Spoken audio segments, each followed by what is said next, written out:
श्री स्वामी समर्थ. श्री स्वामी समर्थ. आज आपण नात्यांविषयी बोलणार आहोत. जो तुमच्या आनंदासाठी हार मानतो त्याच्याशी तुम्ही कधीच जिंकू शकत नाही. बरोबर ना मित्रांनो? अशा व्यक्तीबरोबर आपण कधीच आयुष्यात जिंकू शकत नाही. त्यामुळे त्या व्यक्तीबरोबर कधीही वाद घालू नका.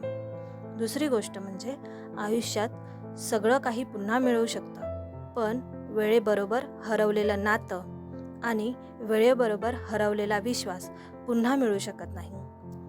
म्हणजेच नातं आणि विश्वास ह्या दोन्ही गोष्टी आपल्याला खूप मनाप्रमाणे जपल्या पाहिजेत. एखाद्याचा विश्वास कधी तोडू नका आणि एखाद्याचं नातं कधी तोडू नका, कारण दोन्ही गोष्टी तुटतील तेव्हा मनालाच त्रास होत असतो. अजून एक गोष्ट म्हणजे मनुष्य जेव्हा प्रत्येक माणसाच्या मनासारखा वागत असतो तेव्हा तो मनुष्य सर्वांना हवाहवासा वाटतो, पण तोच मनुष्य जेव्हा मनाविरुद्ध वागतो तेव्हा तोच मनुष्य सर्वांना नकोसा वाटतो. बरोबर ना? श्री स्वामी समर्थ. श्री स्वामी समर्थ.